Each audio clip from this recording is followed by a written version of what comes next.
The first question to the two candidates, let me tell you what that question is going to be so you have time to mull it over.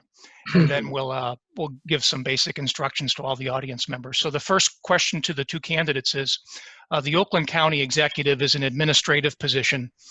And as an administrator, do you have any guiding philosophies that we should know about? For example, when you're appointing department heads, your leadership style, or et cetera. So if you could mull that over. And then I'm going to need help from the audience here. And if you could, at the bottom of your screen, click the chat icon to open up that window over on the far right, and then click the participants icon.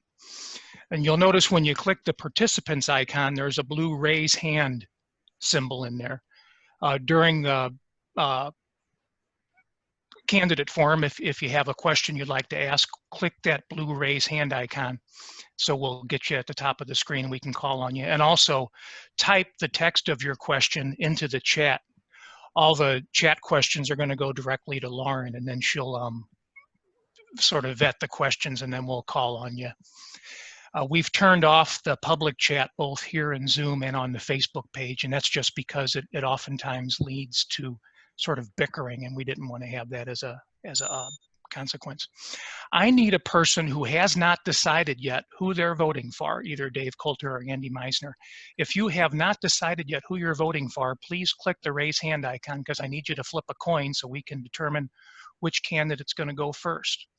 So if you're still undecided, click that blue raise hand icon so we can flip a coin. Okay, Marie Colombo, flip a coin. If it's heads, we'll have Andy Meisner go first, and if it's tails, we will have Dave Coulter go first answering that first question. So Marie Colombo, go ahead and flip that coin and tell us who's going first, Andy Meisner or Dave Coulter.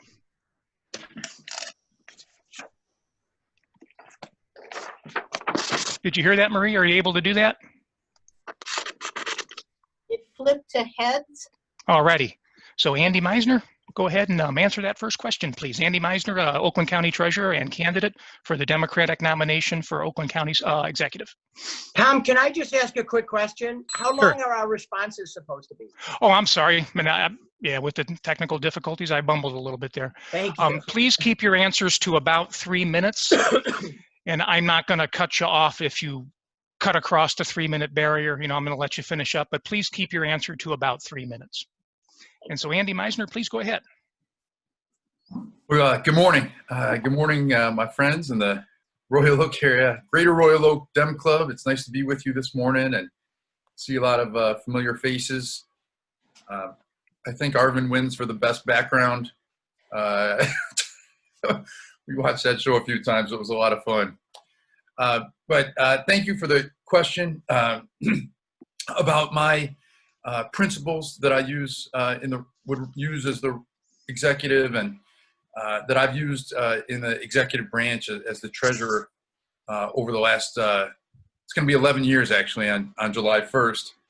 I think one guiding principle is to hire accomplished professionals.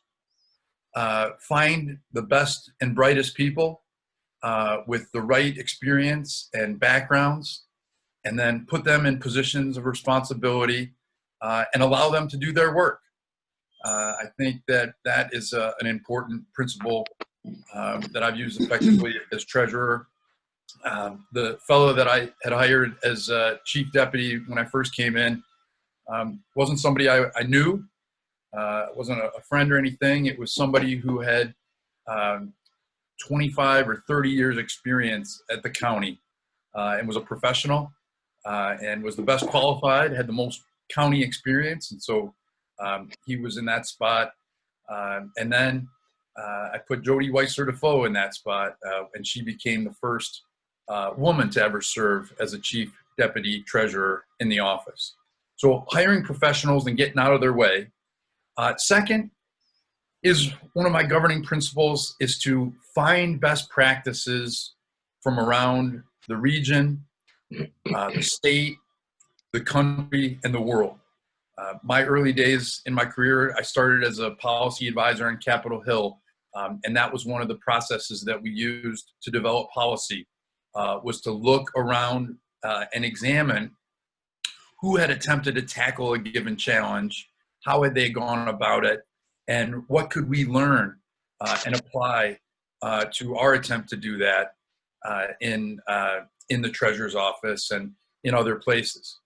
And then I think the third and I think the most important is diversity.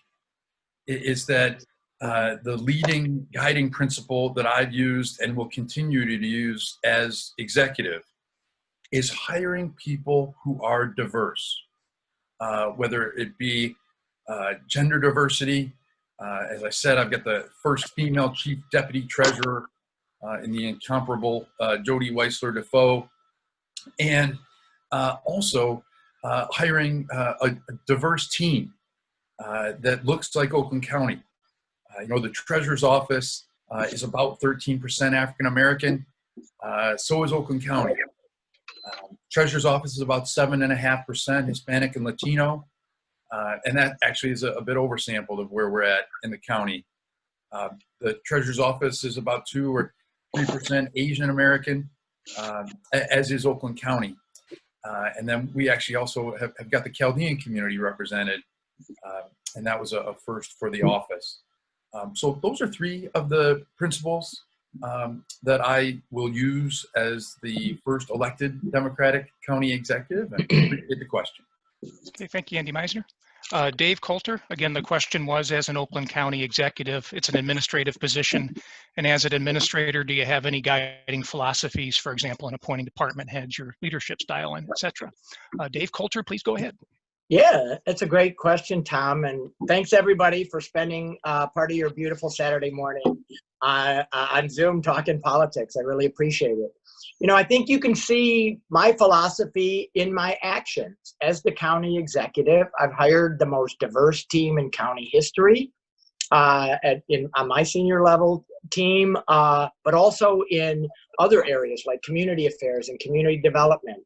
I like to hire competent, experienced leaders. Hillary Chambers, with nearly 30 years of government experience, was the first female ever to be chosen as a chief deputy. Rudy Hobb, the former state legislator, first African American.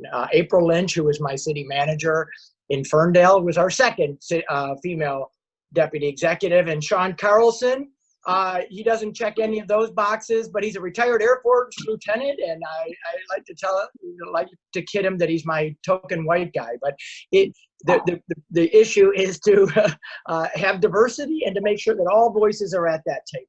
And each of them, I would say, shares my sort of collaborative leadership style. We work well with the Board of Commissioners. I think that's important in a role like this. And I think that my leadership team is respected by both Democrats and Republicans. I think that's very important.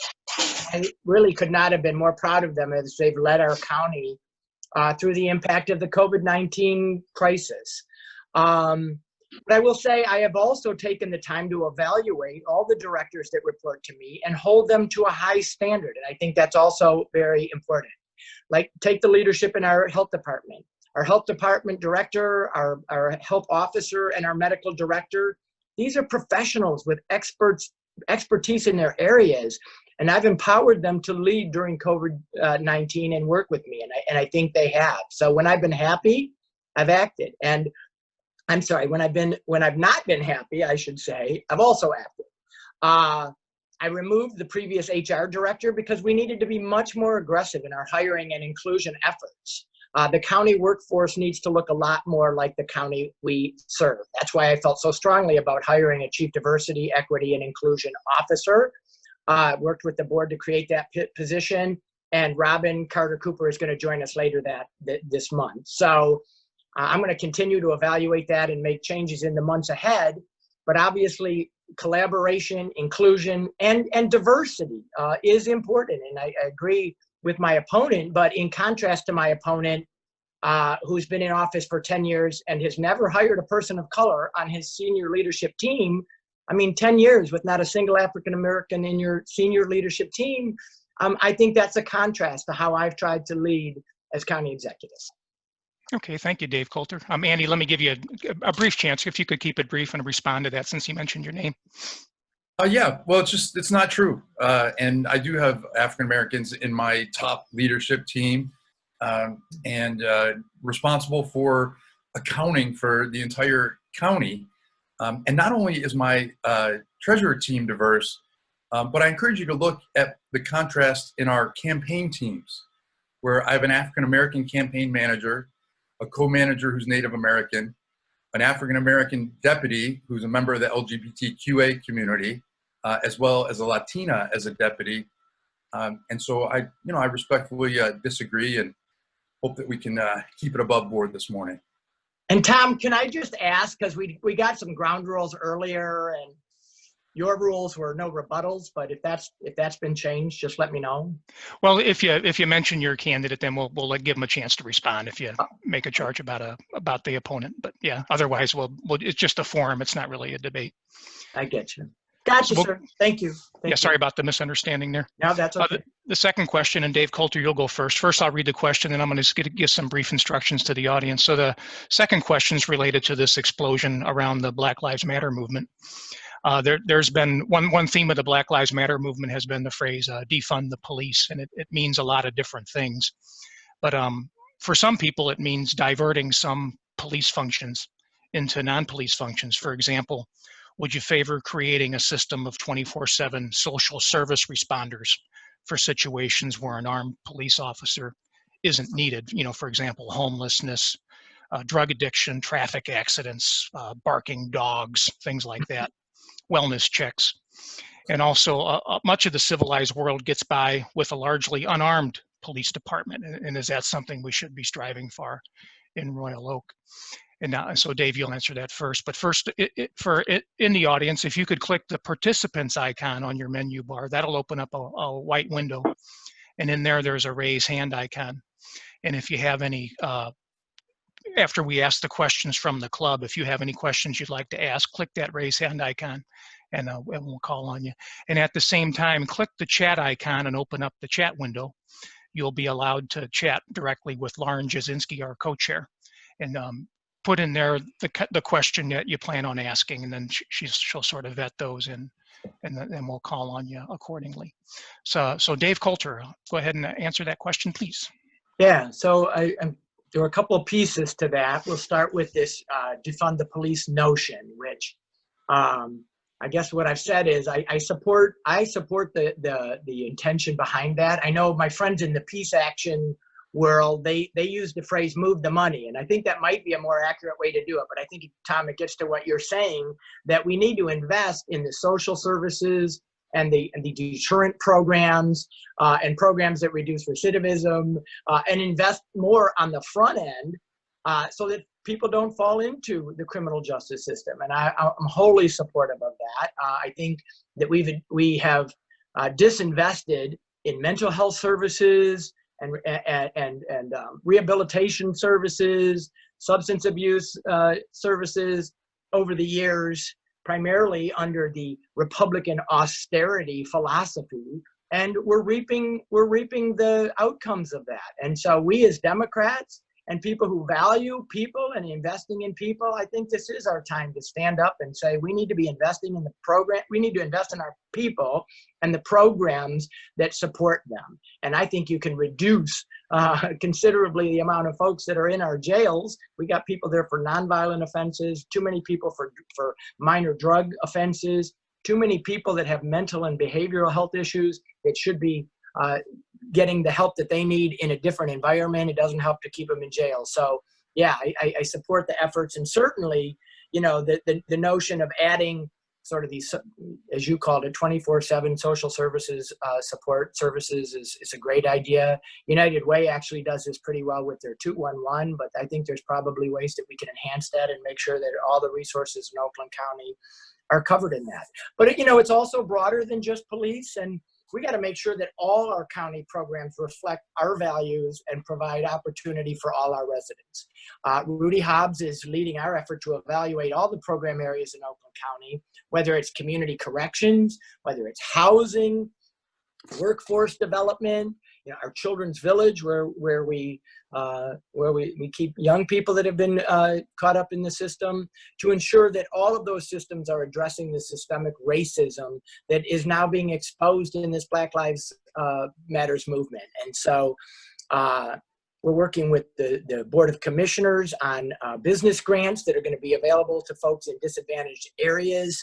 So I think there's a lot of ways that we can address this. And we have to be fighting it on all fronts. It's criminal justice, and that's what's gotten our attention appropriately first and foremost. But we have to make sure that all of our systems are free of these racial biases that I was going to say unconscious almost for some people. For some of us, we've seen the effects of them for far too long.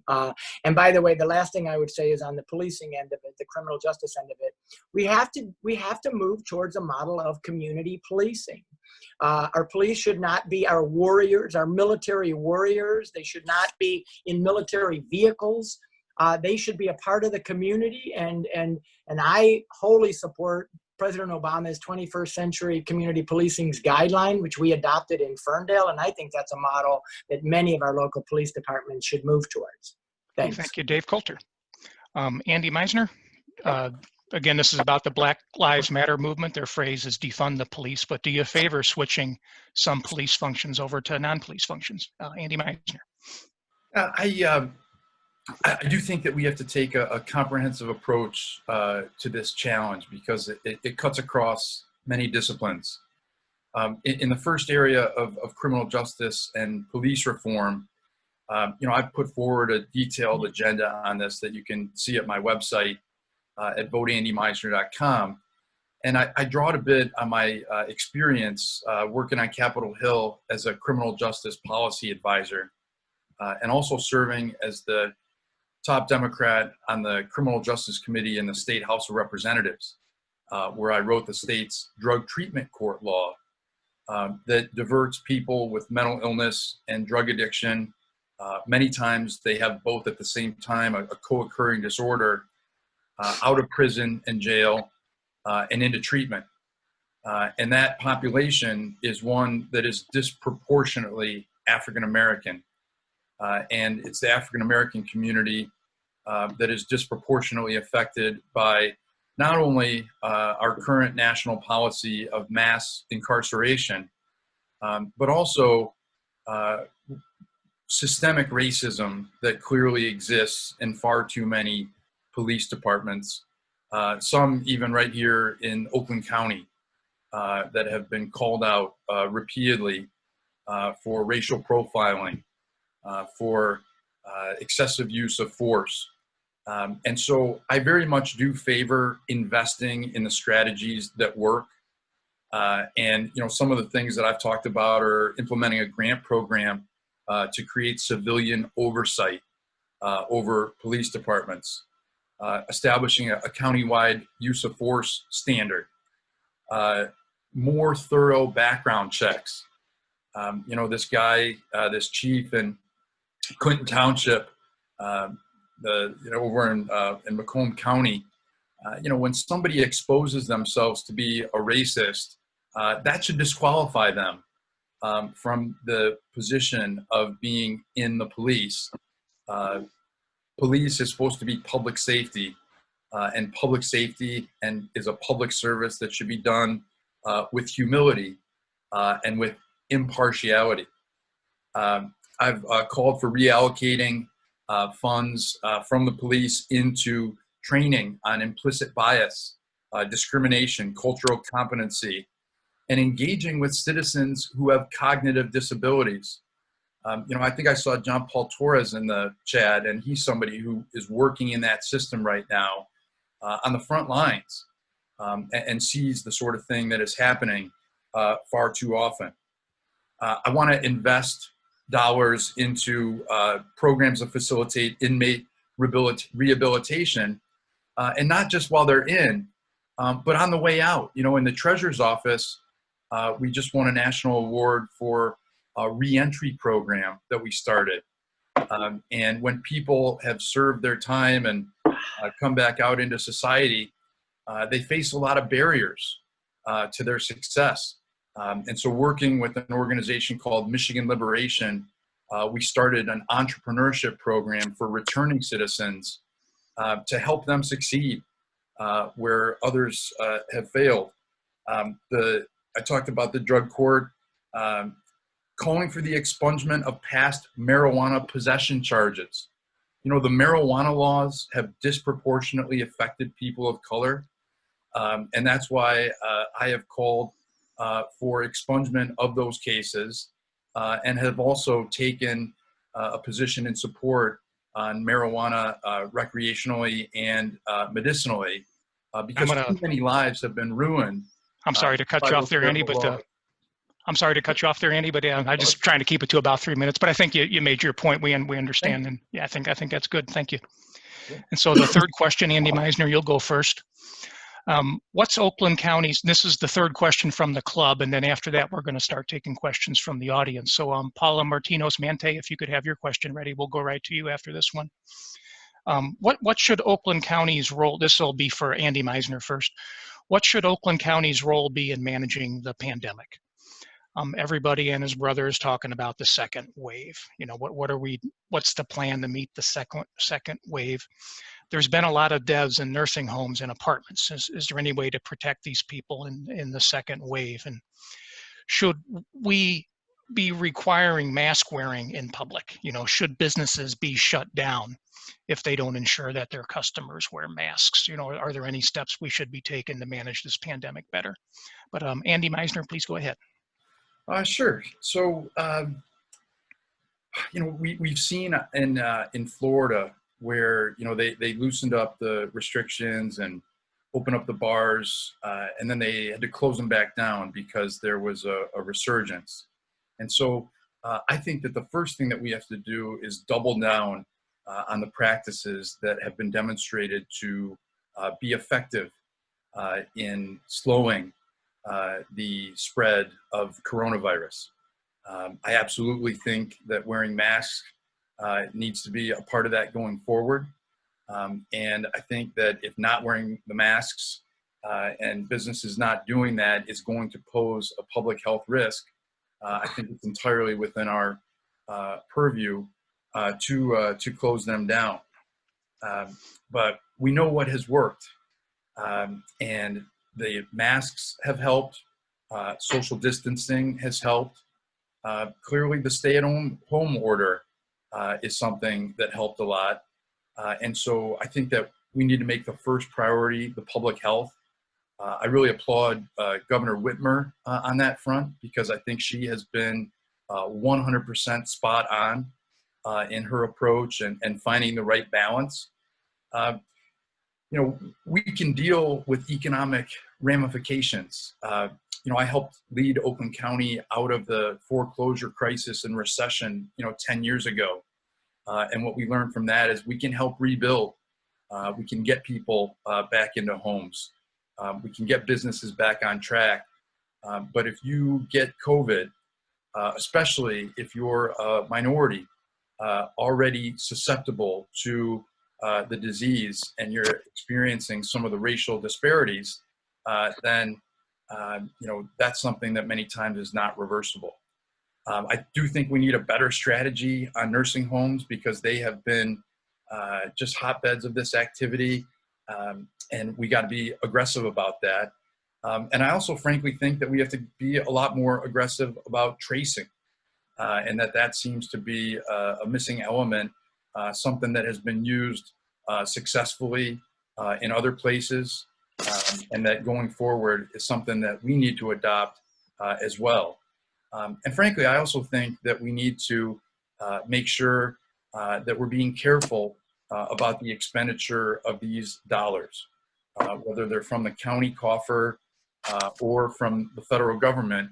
They are all our taxpayer dollars. And I think that we should make sure that they are being spent on things that are going to protect the public health, like personal property or personal protective equipment, and other things that are going to keep people safe instead of things that maybe don't or perhaps have got some other sort of purpose. Yeah. I think that, and I would leave it at that, and I appreciate the question. Okay, thank you, Andy Meisner. Dave Coulter, what should Oakland County's role be in managing this pandemic? Go ahead, Dave Coulter, please. Yeah, no, thanks, Tom, whoever asked this question. I think it's really important. This notion of a second wave is just really critical. What we do now is going to be critically important to what's going to happen going forward. And we have to make sure that the public understands that the steps that we're taking together now, the facial coverings, masks, absolutely, social distancing, and testing and tracing is essential to keeping a second wave down.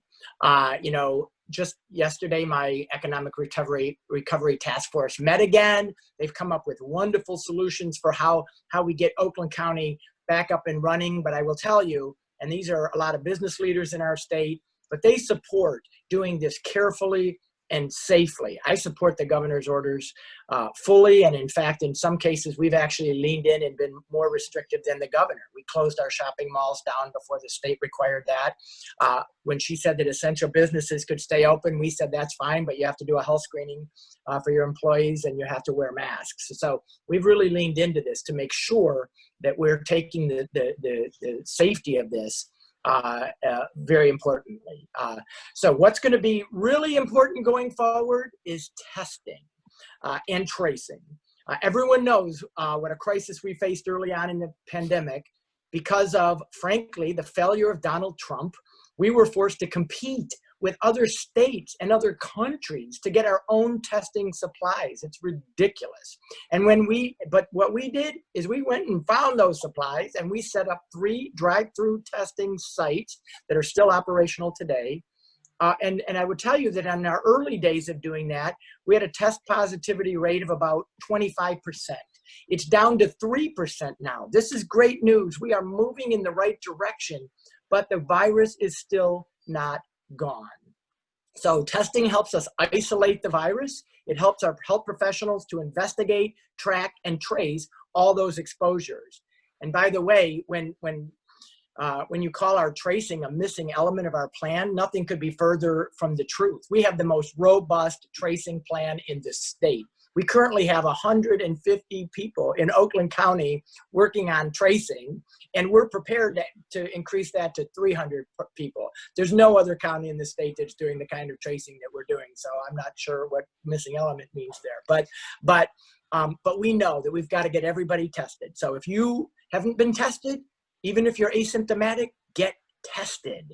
Now, the supplies is going to be important. So we've learned how to plan ahead and stockpile critical supplies, and we're doing that. The data is important. And from the beginning, we've been transparent about our data. We put it on the website, including the racial disparities. We were the first county to be transparent with that data so that the public has confidence in what we're doing. Communications is essential.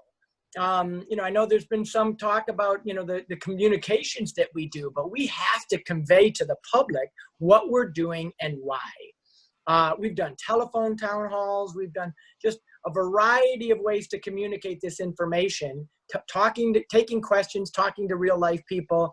And I believe it has helped build the confidence of people. And it's why we've seen our numbers drop the way we have. And of course, finally, we have to keep our vulnerable population safe. We formed a special senior task force in our health division, and they're in touch with all of our senior living facilities twice a week, and they hold a conference call with them every week.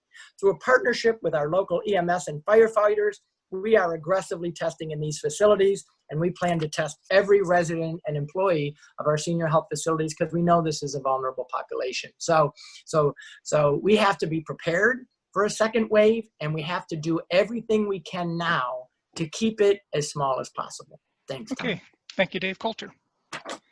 Then at that, we're going to open it up to some questions from the audience. Paula Martinez-Mante, could you go ahead, please? And then Paul Weil and Sherry Mason, you should be ready afterwards. And the first person to answer this will be Dave Coulter. Paula Martinez-Mante, please go ahead. Hi, guys. Thank you so much, Dave and Andy, for being here today. Could you tell us who you're endorsing for Oakland County Prosecutor and the Oakland County Sheriff races? That should be a quick answer. And also, real briefly, I'd be interested in knowing who your campaign manager and your field organizers are. So who are you endorsing for prosecutor? Who are you endorsing for sheriff? And who your campaign field organizers are? Yeah, campaign manager and field organizer. Okay, Dave Coulter, please go ahead. I haven't made an endorsement in the primaries for those offices. You know, these races are very spirited. It's always tough when you have to run against fellow Democrats. I've learned this in the past when I've, had to run. The nature of our politics is sometimes people in the same party and friends run against each other, and it's difficult. And my race is no exception to that. Nobody likes to have to run against fellow Democrats. It's a lot more fun to run against the Republicans. But at the end of the day, primaries are about letting the Democratic voters of Oakland County decide. So I will be happy with whoever the voters decide. Happier maybe for some than others, but we'll let the Oakland County voters decide in those primaries. In terms of my staff and my campaign staff, and I think you see some of them on here. I'm just looking because they have Dave Coulter logo thing. So if you find Paige Sachs on here, she's my field director. She's got a Dave Coulter logo. I would say that my campaign, we don't use the term campaign manager. It's kind of a team effort, but I believe Deanna McBroom is on here somewhere. And I'd say she's probably my senior advisor on the campaign. We have a number of people. We have kind of a kitchen cabinet of people. So I hope that answers your question. Okay, thank you, Dave Coulter. Andy Meisner, Paula was interested in knowing who you support for prosecutor and sheriff and who your campaign field organizers are. Andy Meisner. Thank you. I haven't made a formal endorsement in the prosecutor's race. I have spoken about some of the policy preferences that I have in that space. But I've not endorsed. I wrote the state drug court law, and that's something that I do support. But I think in that race, the people will have to decide. I have endorsed Vince Gregory for sheriff. I think that he has the right background in law enforcement and policy as a senator and state representative. As well as a former law enforcement official.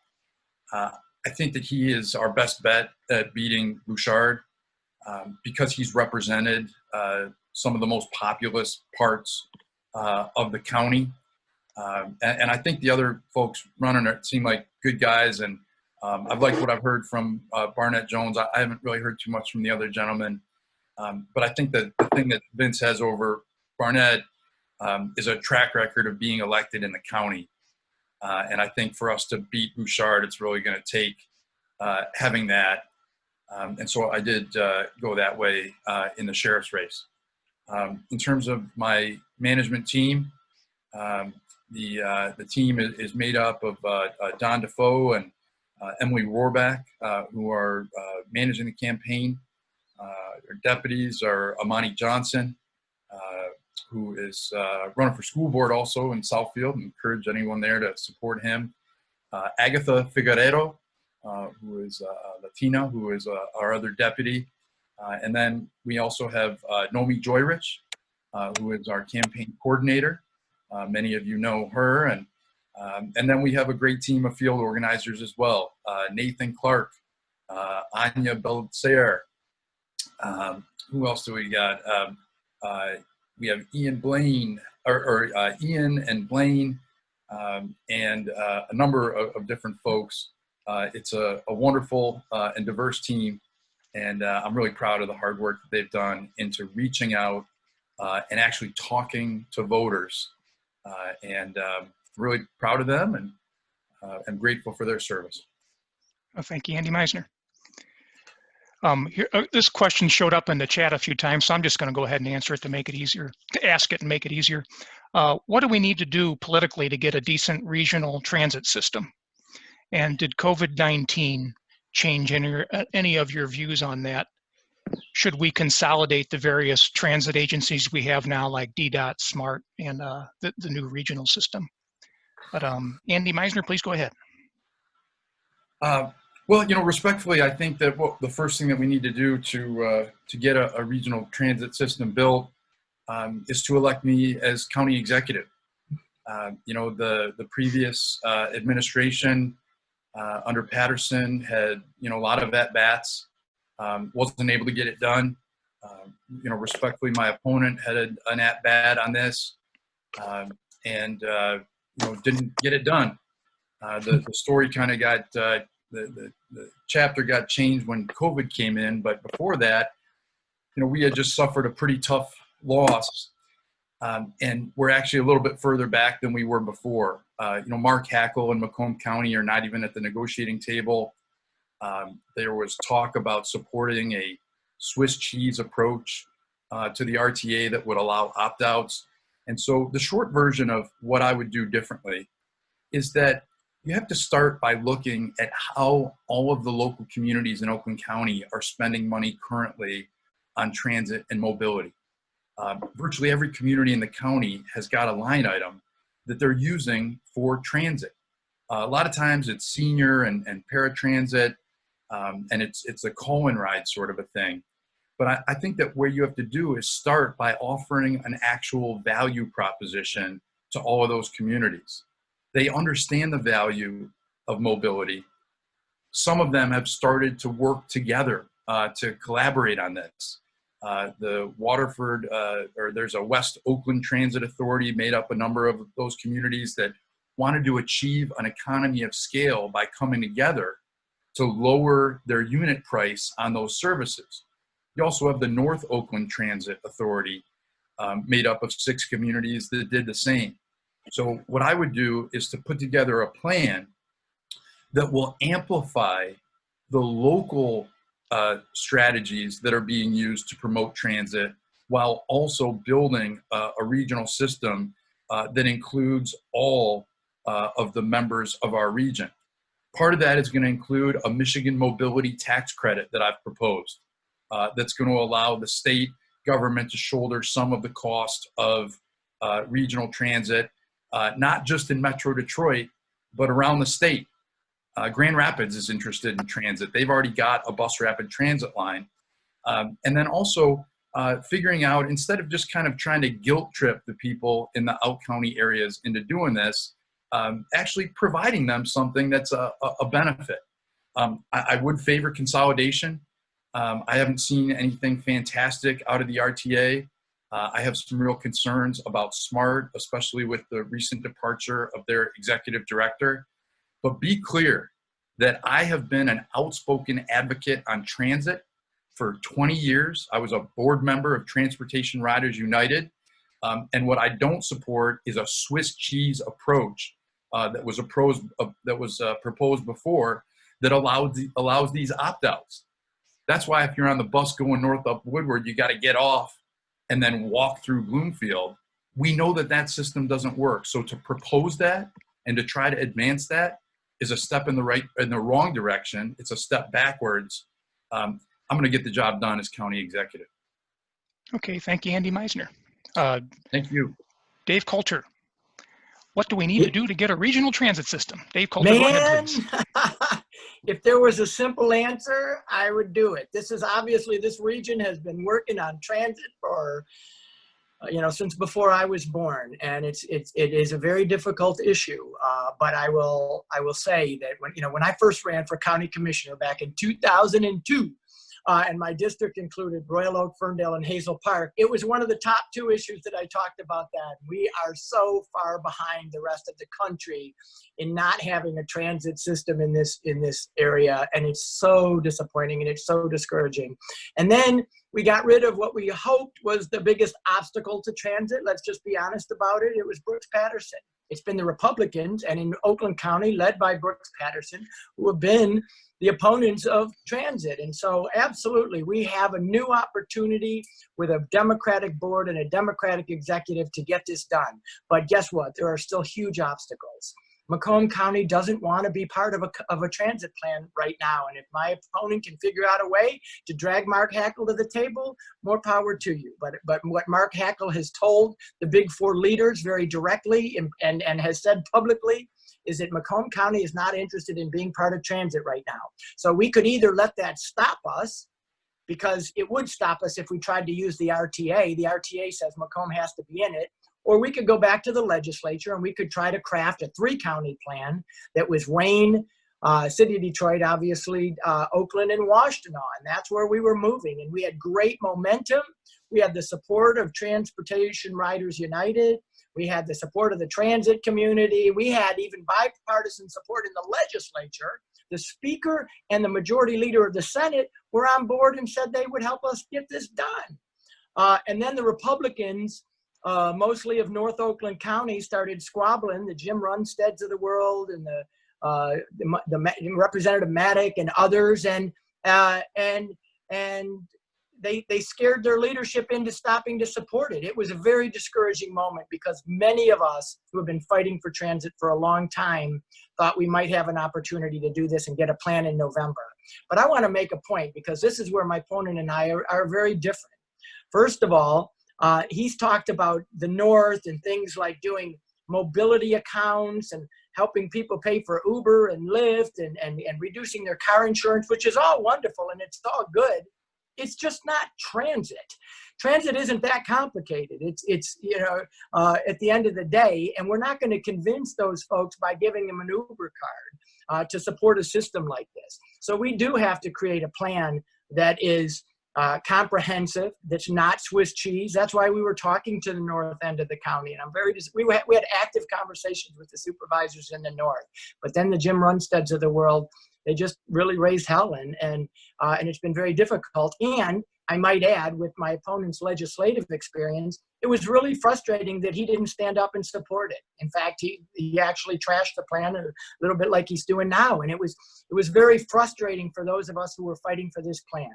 I mean, if you don't believe me, ask Marie Donegan, because I think if people know one thing in this club, it's that Marie Donegan has been a lifelong champion of transit. She made it her career in the legislature, and she hasn't stopped since. Marie was 100% supportive of the direction which we were going. She's, by the way, supportive of me in this election, and it was disappointing not to have him be there with us side by side, having that fight, and then sort of adopting some of the Republican talking points about what was wrong with it. This was a moment in time, but let me say this, the moment isn't over. COVID has changed our politics temporarily, but when I get elected and become for the next 4 years the Oakland County Executive, this will continue to be a high priority for me. And the reason that you can take me to the bank on that is because we created the position and hired a person to be the transit planner in Oakland County, because we're not giving up on this. He's still working on this. He's still working on the plan. He's still working with our regional partners, and we will continue to fight until we get a transit plan in Metro Detroit. Okay, thank you, Dave Coulter. Andy, did you have any reply you wanted to make since your name was mentioned there? Yeah, I would like to just say quickly that that transit can mean different things to different people, and that part of creative problem solving is not kind of guilt tripping people, speaking down to them. I spoke to some of those supervisors who felt like there were not any ideas that were put on the table. But when I talk to them about what their prerogatives are, they talk about their local mobility needs. And so, he can say, what he wants and characterize it in any way, but something that's characterized my career in public service has been creative and innovative problem solving. And I've taken the time to look at this issue of transit differently. And, we can keep trying the same thing again and again and again. But clearly it doesn't work. And so I've tried to pursue an integrative problem-solving model, and I'm very confident that it will be successful. Okay, thank you, Andy. Now we got pretty much time for one more question, because we want to give each candidate time for a closing statement. So this will be since we're on sort of economic development right now with transit. Dave Coulter, you'll answer this first, but okay. What makes you qualified to lead the county through this economic depression that we're in right now? And can the Oakland County government do anything to keep citizens housed and fed, for example, because we're heading to the point where people are having difficulty keeping themselves housed and fed, medical care, very basic things. How do we keep the government running? How do we keep from avoiding laying a lot of people off? Is there any support for not-for-profits? You know, a lot of not-for-profits do employ a lot of people, and they do a lot of much-needed work, which is, you know, done by government in civilized countries. But Dave Coulter, are you qualified to lead the county through this Great Depression too that we're entering? Well, I'll let the voters be the judge of it, but it's certainly been a huge part of what I've been focused on for the last 3 months, in particular during COVID. You know, I've often said that one of the toughest things about this COVID pandemic is that we're really fighting on two fronts. We're fighting first and foremost on the public health front, and we've taken that very seriously, and we've leaned into that. But we're also fighting on an economic front, and we have to get both right. And it's not always easy, but we have to do both, and we have to do both right. So I've been concerned from the very beginning about our small businesses who were immediately forced to close. Zero revenue. What do you do when you're a small business owner and you're forced to have zero revenue, or get creative about how you can make some revenue online perhaps, or in other ways? But this has been devastating to our small businesses. So we've leaned in on this. We've worked very closely with them. One of the things Oakland County does have is a great economic development department, and we have good relationships with our business. So we leverage those business relations to ask them what they need, and not a big surprise that you know, money is a big part of it. So we immediately, like within the first 30 days, we got $3 million approved to get out to our small businesses so that they could pay the rent in April. They could pay the utility bills. But then we followed that up with another round of funding that brought our total to $14 million in direct grant support, so that they could keep their employees on the payroll, they could continue to pay their rent, they could figure out what the heck they're going to do to stay open. And then what we've seen is even $14 million isn't enough. This problem is huge. So last week we announced an additional $32 million in grant support to our frontline small businesses, 50 employees or less, to help them get through this pandemic. They are in crisis, and we've been there for them. We also distributed 10,000, these are awesome, I don't know if you've seen them, but they're small business toolkits. They're really great. It's a bin. It has like $400 worth of PPE in it. It's got the guidelines. It's got posters. It's got all kinds of cool stuff in it. And they've been extremely popular, but also helpful to help our small businesses reopen. But our nonprofits are struggling just as much, and they're not closed. The vulnerable populations of people that they serve have only needed more help.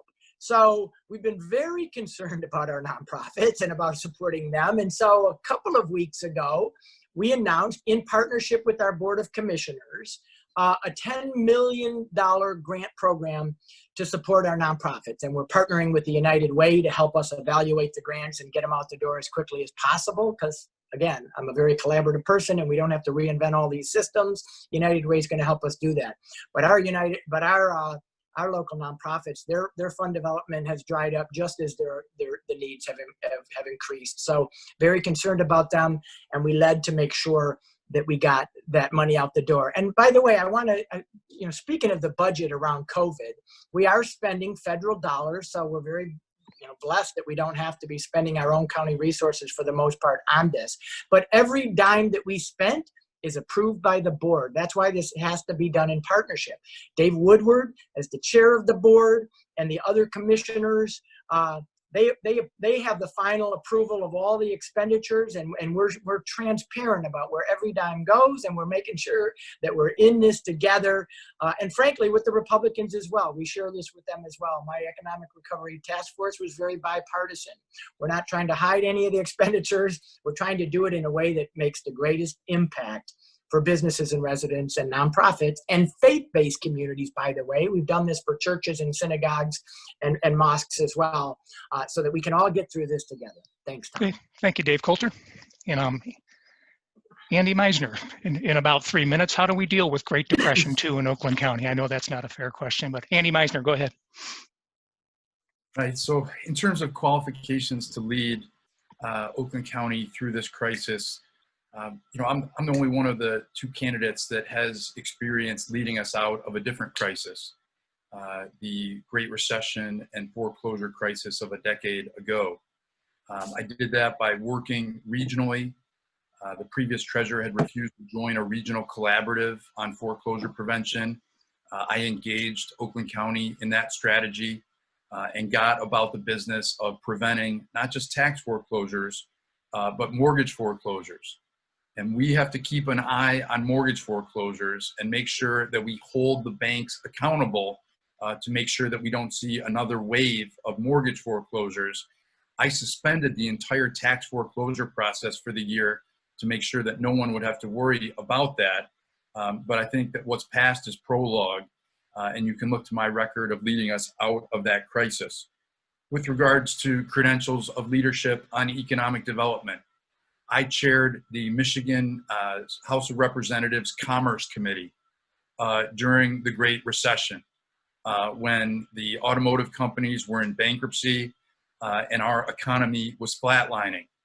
I wrote the state's movie tax credit law at that time that created an immediate injection of economic activity, $125 million in the first year, $250 million in the second, and over $300 in the third, because we needed activity, we needed work, we needed investment, and though others had tried to do it, I worked across the aisle with Senator Jason Allen. We did bipartisan, bicameral hearings, and we put Michigan first in the nation in this exciting industry. And frankly, Royal Oak saw a good amount of that activity, and not just George Clooney walking down the street.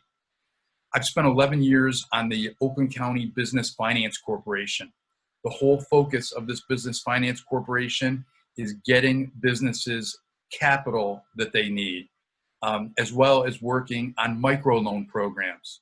A lot of times women-owned businesses, minority-owned businesses do not get the same access to capital, and that's why I've laser focused on connecting people in those communities with resources that they need, as well as starting my own entrepreneurship program with the help of the Community Economic Development Association of Michigan within the Treasurer's Office under the auspices of something we call the Financial Empowerment Center. And we have helped countless people not only navigate the unemployment insurance system and to battle with their mortgage company, but also to work with them to apply for some of the grants and loan programs that have been made available. And then lastly, with regard to the housing and food relief effort, as soon as the crisis hit, I immediately reached out to the heads of each of our major nonprofit organizations, places like Lighthouse, places like Haven. And we need to be clear that instances of domestic abuse have been skyrocketing during this crisis. I connected with them to make sure they had the resources that they need and to assist them in applying for that Paycheck Protection Program, to make sure that that money went to Main Street instead of Wall Street and went to the sort of nonprofit organizations that were leading the charge, whether it was, like I said, Lighthouse, Haven, Forgotten Harvest, or any number of the other organizations. And so I would take a page out of the playbook from last time and continue to innovate and lead us out of this. We have a bright future. We're going to get there, but we gotta make the right choices, and we have to invest wisely. Okay, thank you, Andy Meisner. Hey, Tom, can I Yes. just ask you, since, I didn't mention his name. Since he mentioned he was the only candidate in the race I didn't mention your that name. experienced during the recession, can I just Tom? quickly respond to that? Well, you know what? We got a hard stop at 11, so why don't we just go ahead and go straight to the closing statements, I think, and then you can make the point in your closing statement. But for the closing statements, Andy Meisner will go first, and then Dave Coulter. Our co-chair, Lauren Jasinski, has put some information in the chat about some future events our club has coming up, and if you're not a member yet, there's a link in there you can join. We do have a hard stop at 11 though, so we won't have time for, even though it would be beneficial to flesh this stuff out. But if anybody has any questions, you can go directly to the candidates and ask them. But why don't we go ahead and go straight to the closing statements, and Andy Meisner, please go first. Sure. And my cell phone is 421-ANDY. And if anybody had a question that they didn't get a chance to ask, then please feel free to give me a call or a text. I want to close by thanking the Greater Royal Oak Democratic Club for this opportunity. I also want to thank Dave Coulter for his willingness to serve in a caretaker role. Patterson passed away. That's hilarious. Really, Dave? Yeah. That was a thank you. That was hilarious.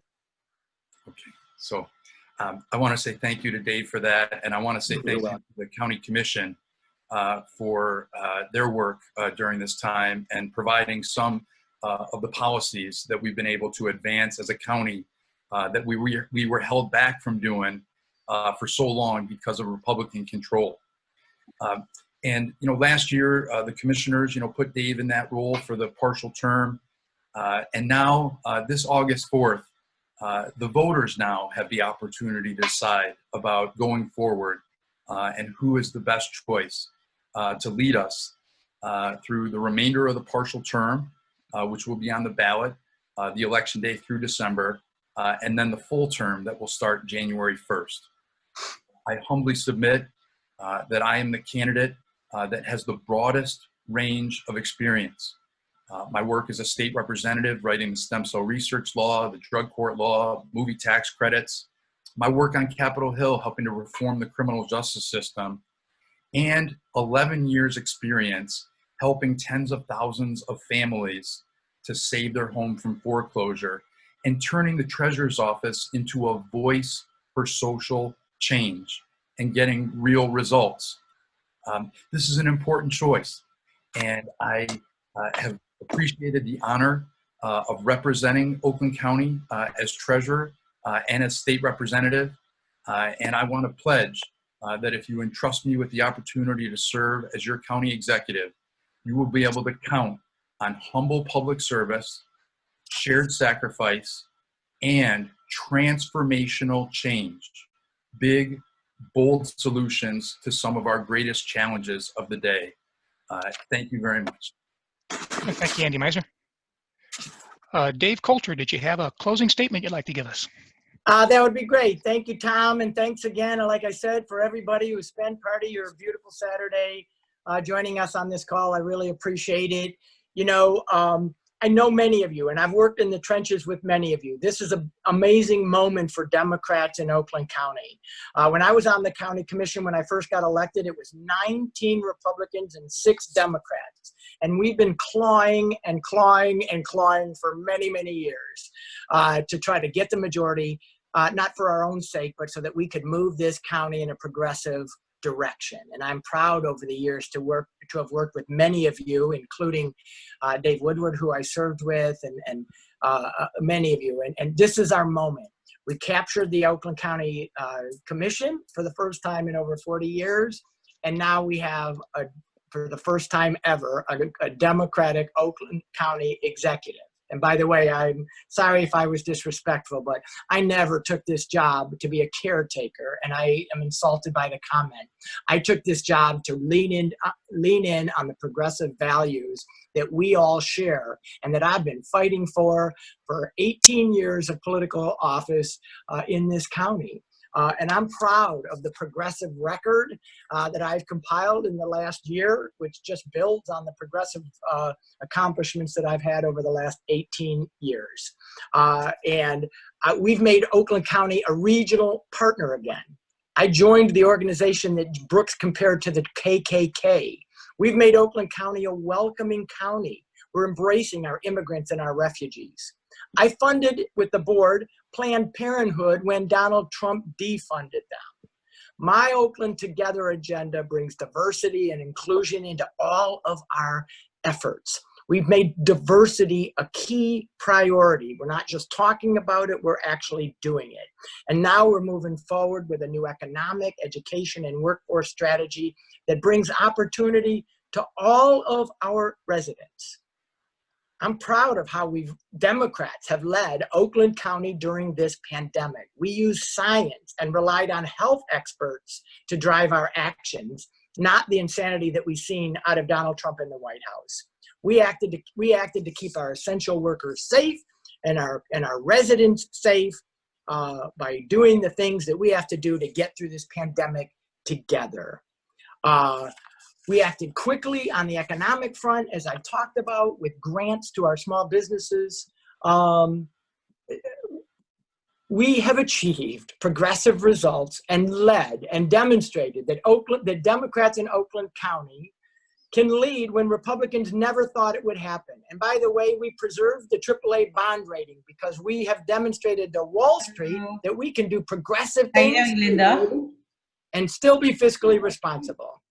So, and finally, I would just say we have to seize the opportunity enshrined in the Black Lives Matters to bring fundamental and lasting change to all of our systems, and I'm committed to do that. So I just asked all of you to judge me on my record for the past year as your Oakland County executive, and before that as mayor of Ferndale and Oakland County Commission. And if you agree that we're heading in the right direction and that we're leading on progressive change, then I'd ask you to join my campaign at davecoulter.com. Thanks a lot, Royal Oak Democratic Club, for doing this. Thank you, Dave Coulter, and thank you, Andy Meisner. And you know, a lot of voters are excited about this race, and I mean, we really have two giants of Oakland County running for this office. It's just flattering as a voter to see that we have such, you know, competent and committed people. All of us out there, this is our year. All of the ideas, all of the competence, all of the passion is on our side. This is the year we make huge gains. And I think everybody on this meeting, we have a duty this year to be engaged, not only in the primary, but in the general election. If you're not engaged yet, you need to make plans to get engaged immediately, because this is our year. This is 2020. This is the year we turn not only Oakland County, but the whole country around. But Dave Coulter, Andy Meisner, thank you very much. That was an excellent candidate forum. And we'll see everybody at our next event. Thank you very much for joining, everyone. Happy Father's Day to the dads out there. Thank you.